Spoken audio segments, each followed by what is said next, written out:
چرا سرور اپکس ماین بهترین سرور بدوارز ماینکرافت ایرانه؟ من قرار امروز بهتون بگم، پس لایکو بزنید، منم کرش کنگ، یه کامنت مشی هم بذارید، کانال یوتیوب رو ساب کنید بدون هیچ معطلی. برو بریم سراغ ویدیو.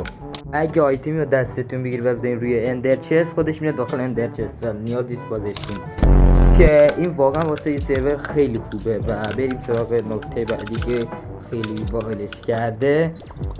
اینجا میبینید که شاپش دقیقا مثل شاپ ماینکرافت جاوا هستش و خیلی هم عالیه.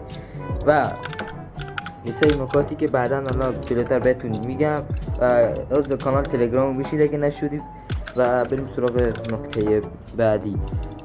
نکته بعدی بخش پارتی دادنشه که واقعا با بقیه سرور فرق میکنه، که میجونید میبینید اینوایت داره، ممبر لیست داره و یه سری چیزایی که شما میتونید با دوستاتون هماهنگش کنید که واقعا خیلی هم خوبه، که میتونید حتی چنج لیدر هم بزنید که تموم شد.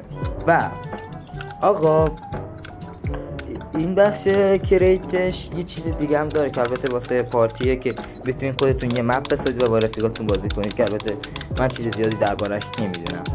و اینجا هستش که تاپه که اینجوری که میبینید تاپ کیل داره، تاپ کیل، فارم کیل، نه فینال کیل بدش، و وینو از این چیزا داره که واقعا هر سروری این همه چیز نداره واسه تاپش.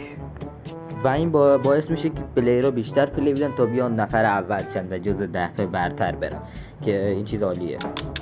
و اگه تا اینجا ویدیو رو دیدی لایک نکردین، لایک رو بکن دیگه مشتی. و اگه دوست داشتی کانال منو ساب کن، وای بکوب دیگه، منتظرشی هستی.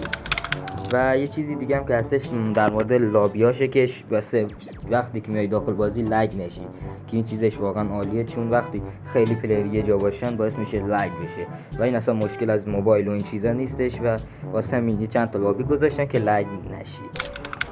و این سرور از کسایی که کانال یوتیوب دارن یا پارو دارن در حوزه کلا این چیزا فعالیت میکنن حمایت میکنه و واقعا چیز خوبی. البته کسایی که مثلا میان ویدیوی بقیه رو میدوزن و کلا محتوای خوبی ندارن حمایت نمیشه. ولی خب فقط کسایی که واقعا لیاقت حمایت شدن دارن میان اینا ازشون حمایت میکنن. و این سری شرایط داره که اگه شما واجد اون شرایط باشید میتونید رنک مدیا بگیرید و ازتون داخل یک کانال مدیاشو تبلیغ میشه و باعث میشه که ازتون حمایت شه و سریعتر بالا برید. و این چیزی که دارم واقعا خیلی عالیه و البته داخل تمام بخشا هستش و فقط واسه ادواردش نیستش.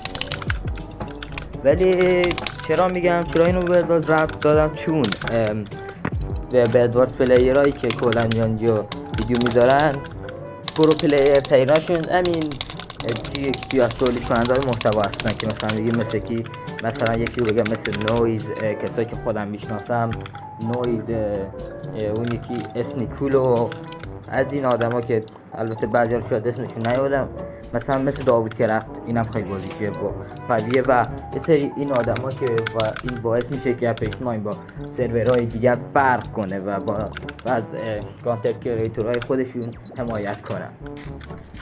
پس اگه تا اینجای ویدیو خوشت اومد لایک ویدیو رو بکوب، کانال من ساب کن. آی پی سرور داخل توضیحات ویدیو گذاشتم، کانال تلگرام هم لینکش داخل کامنت ها گذاشتم.